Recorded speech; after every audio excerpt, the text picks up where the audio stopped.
Bonjour mesdames et messieurs, bienvenue à Focus Catholique. Partout, on construit des murs, et pas seulement pour fortifier des édifices. La société construit des murs pour séparer les gens les uns des autres.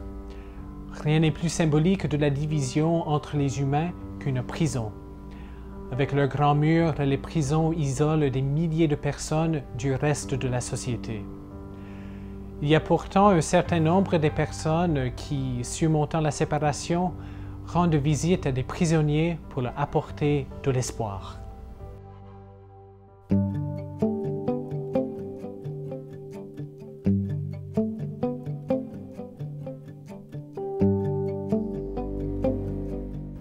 L'Évangile pousse les chrétiens à franchir plusieurs sortes de murs pour rejoindre les personnes dans la détresse, les malades, les handicapés, les exclus. Un certain nombre de chrétiens répondent à cette exigence de l'Évangile en visitant des prisonniers.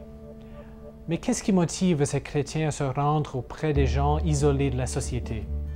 Qu'est-ce qui s'apporte aux prisonniers et comment sont-ils touchés par leur rencontre? J'ai reçu un appel de Michel Beauchamp, qui était dominicain et puis qui était coordinateur régional de l'aumônerie. Alors, il me fait venir chez lui et puis il me demande qu'est-ce que j'ai fait dans la vie. Et après, il m'envoie visiter un pénitencier et puis on me dit, là, ben voilà, à tous les jeudis soirs, il y a une rencontre de prisonniers, d'aumôniers, de bénévoles, d'ex-prisonniers, dans un endroit, en fait, dans un sous-sol de l'église Saint-Alphonse-Douville, ici à Montréal, pas loin du boulevard métropolitain. Et je me présente là, un jeudi soir, et un deuxième. Et après 4 mois, voilà, avec tous les jeudis soirs, quelqu'un vient chez moi au Collège Notre-Dame. J'avais été nommé à ce moment-là supérieur de la communauté. Et quelqu'un se présente du nom de M. Dionne. Alors, dans les rencontres du jeudi soir, on ne se nomme que par notre prénom. Alors, c'est Joseph, c'est Fernand, il n'y a rien d'autre qui apparaît. Et moi, je reconnais ce M. Dionne, sous le nom de Wilbrod. Il est aumônier au Leclerc. Quand il me voit au Collège Notre-Dame, à la réception, il dit, mais, avec des yeux sévères, « Mais qu'est-ce que tu fais ici, toi? » Puis là, je le regarde, puis il dit, « C'est pas toi, Fernand Bessette, non? » J'ai dit, « Oui, c'est moi. » Et là, il devient tout rouge, puis il se cache le visage dans ses mains. Alors je lui demande, « Mais qu'est-ce qui se passe, Wilbrod? » Il dit, « Crois-le ou non, ça fait 4 mois qu'on se voit tous les jeudis soirs. Moi, j'étais convaincu que tu étais un prisonnier, que tu étais un détenu. » Alors, je dis, Wilbrod, c'est le plus beau compliment que tu pouvais me faire. Je m'étais tellement bien identifié avec tous ceux qui étaient là. Il y en avait toujours au moins une quinzaine, et quelquefois, ça pouvait être le double. Alors, j'ai dit, ben voilà, tu me confirmes dans ma vocation, dans cet appel qui m'est fait d'être en lien avec ces prisonniers. Bon, ce qui m'a emmené là aujourd'hui, en fait, ça a été au départ mon incarcération. J'ai été incarcéré, j'ai commis un crime. J'ai été sentencé à perpétuité. J'ai purgé une sentence de 10 ans à l'intérieur du pénitencier. Ensuite de ça, après 10 ans de liberté, en libération conditionnelle, quelqu'un m'a approché pour que je travaille pour Option Vie. Option Vie, Lifeline au Canada, dans le restant du Canada, est un organisme où des sentencés vie retournent à l'intérieur des prisons pour aider d'autres sentencés vie à bien cheminer et finalement se retrouver dehors. Quand on arrivait à l'intérieur du pénitencier, on représentait un espoir pour ces gens-là. On aurait dit que pour la première fois, ils réalisaient, en nous regardant, qu'il y a une vie après.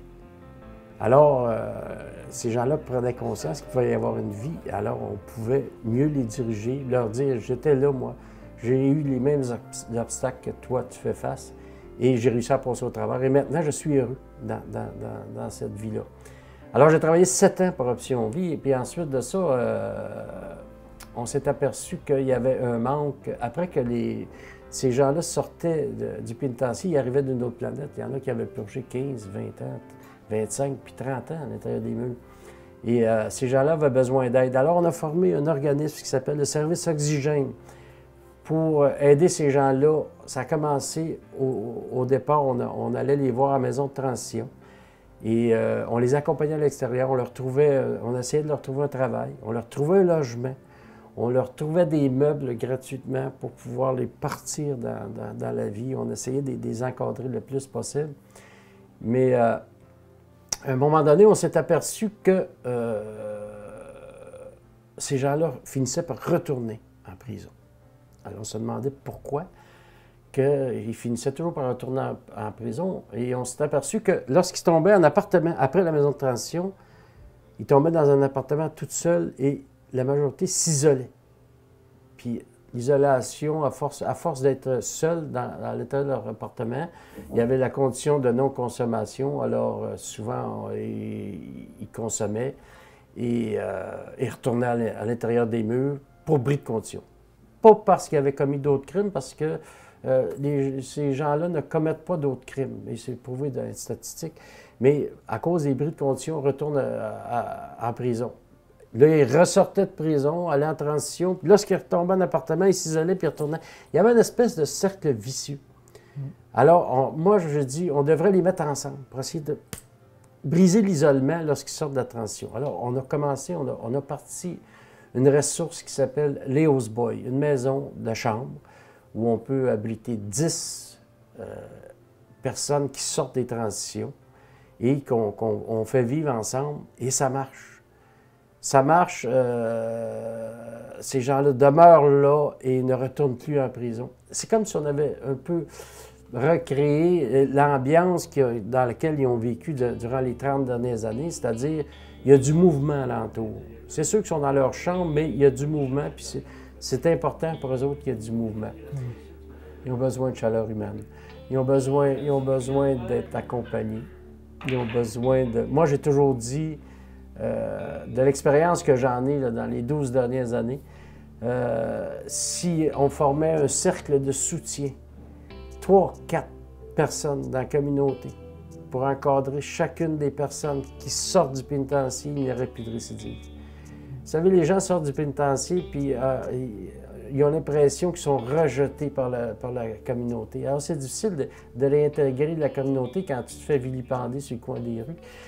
C'est très, très important d'être encadré et de se sentir, pour ces gens-là, qu'il y ait des gens de la communauté alentour d'eux, puis qui disent « Bienvenue, viens-t'en, on va t'aider, nous ».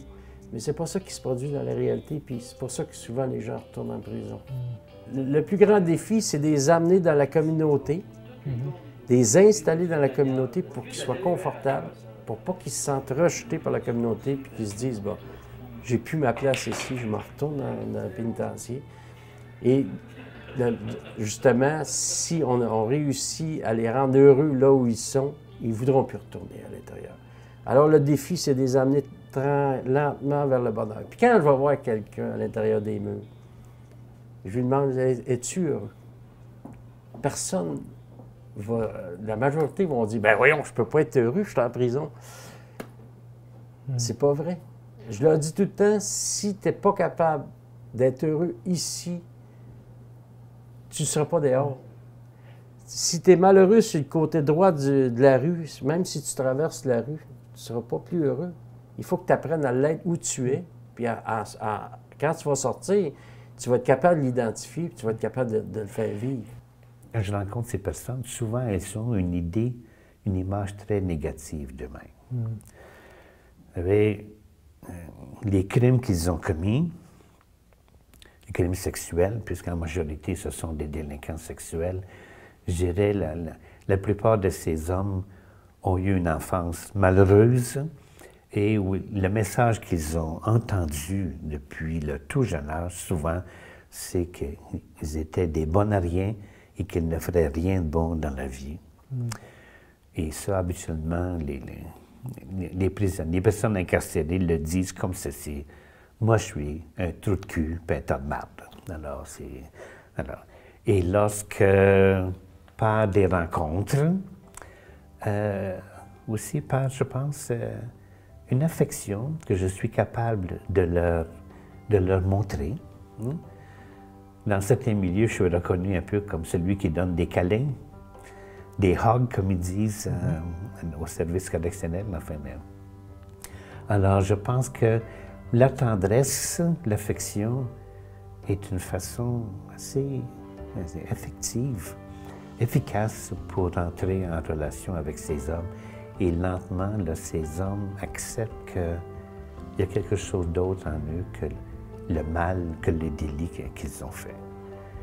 Et lorsqu'ils en prennent conscience, même si au début, peut-être que plusieurs d'entre eux croient à une certaine manipulation, parce que vous n'êtes pas sans savoir qu'en milieu carcéral, la manipulation est souvent un mode de survie.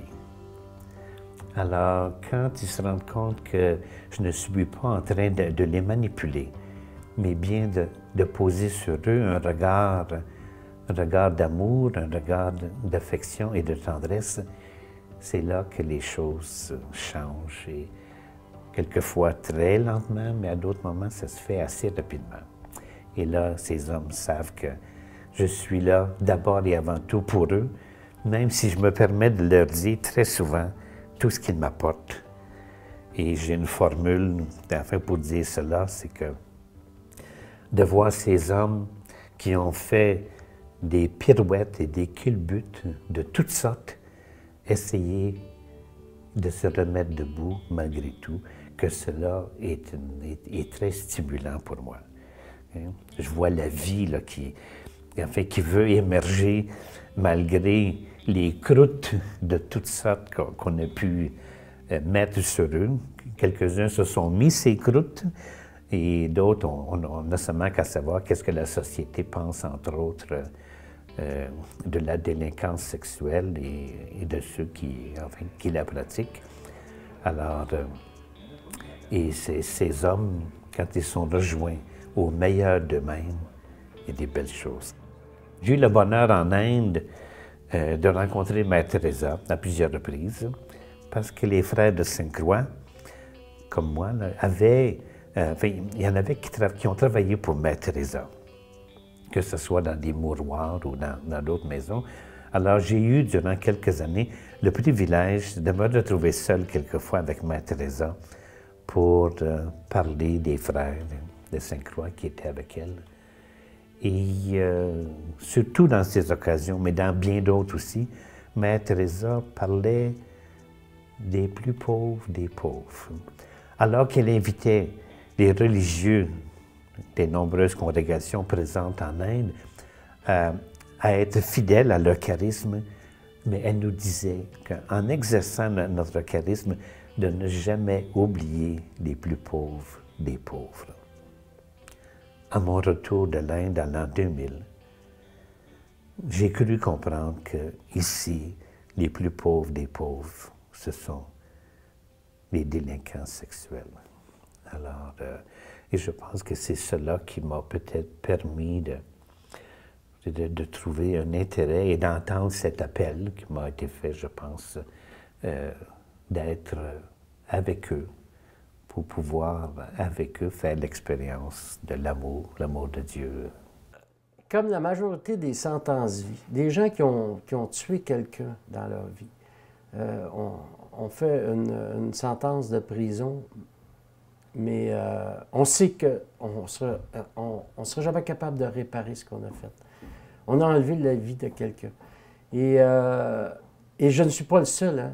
Il y a beaucoup de sentences-vie qui veulent essayer de réparer, mais ça ne se répare pas. Alors, il faut qu'il y ait une espèce de compensation. Et moi, cette compensation-là, je l'ai trouvée dans la relation d'aide. Pour moi, aider des gens, c'est comme si je ne peux pas réparer ce que j'ai fait, mais je peux compenser un peu le mal que je peux avoir fait à l'intérieur même de la communauté. Parce qu'il faut savoir aussi, quand on commet un crime de cette ampleur-là, le nombre de victimes qu'on peut faire, hein, c'est comme un tsunami. On ne peut pas s'imaginer le nombre de victimes que ça fait. Il y a eu la personne qui est décédée, il y a eu ses parents, il y a eu ses frères, ses soeurs, ses enfants, sa femme, il y a eu ma mère, mes frères, mes sœurs.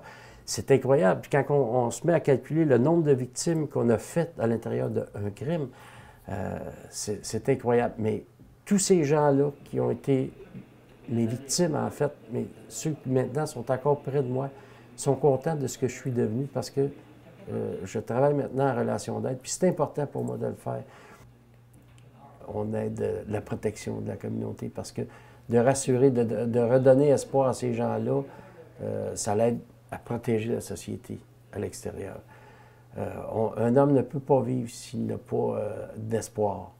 Et de réveiller la foi dans ces gens-là. Puis c'est surprenant, hein, on s'assoit avec des gens qui ont commis des crimes et on lui demande où t'en es rendu dans tes croyances. T'étais un enfant, tu croyais, où t'en es rendu là-dedans? Et ces gens-là n'en parlent. Et n'en parlent avec une ouverture vraiment surprenante. Puis de redonner, de les ramener dans cette foi-là de leur enfance, c'est un peu de leur dire, on peut recommencer aujourd'hui. Et recommencer à ce point-là. Mais où t'en es rendu comme homme, mais au niveau de ta foi, si on peut repartir le feu. Parce que les tisons sont là. Hein?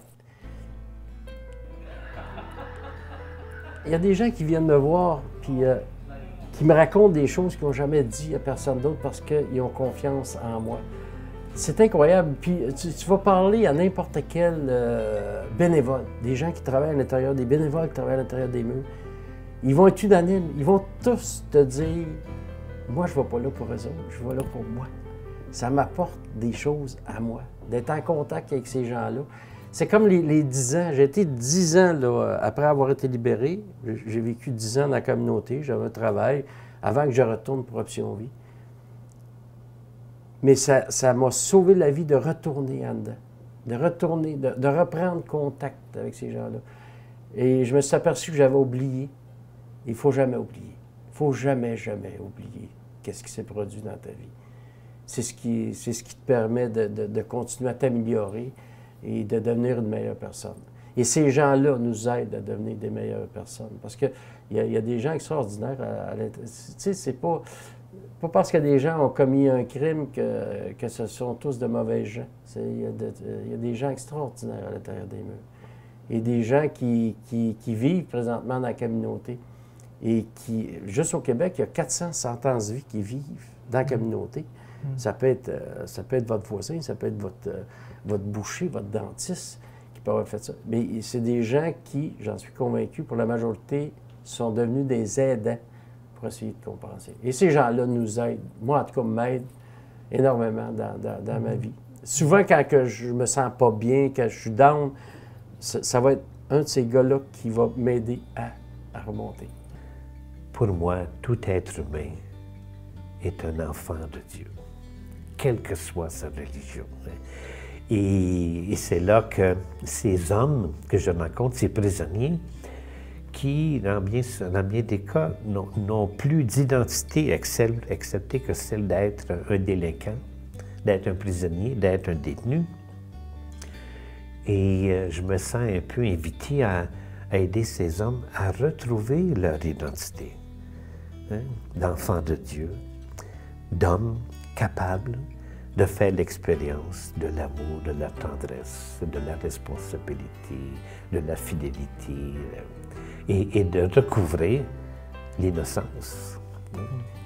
Le premier pas, et je pense que c'est le plus dur, c'est essayer de les convaincre de se pardonner.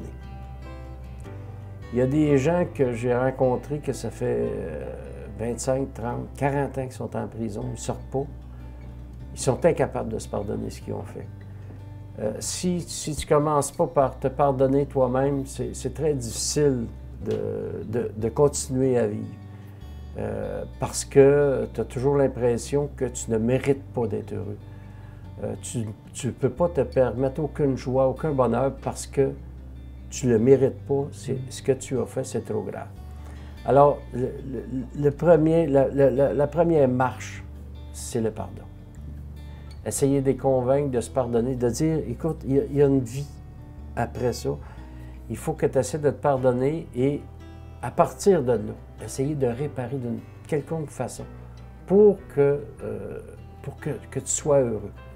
Et ça peut commencer à l'intérieur des murs, ça peut commencer dans ta relation avec les autres détenus, ça peut prendre toutes sortes de formes. Alors, c'est de commencer, il faut qu'il y ait un point de départ. Et je pense que le point de départ, c'est le pardon.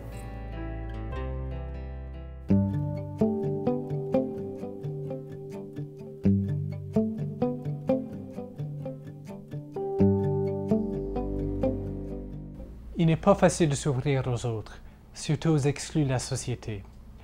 Les personnes qui réussissent à le faire portent la lumière là où il n'y avait que les ténèbres de l'exclusion et du rejet. Les aumôniers de prison en sont des exemples, car ils ont l'occasion de devenir artisans de paix et de grandir en humanité. Merci d'avoir été des nôtres. Je suis Joseph Koski. À la prochaine.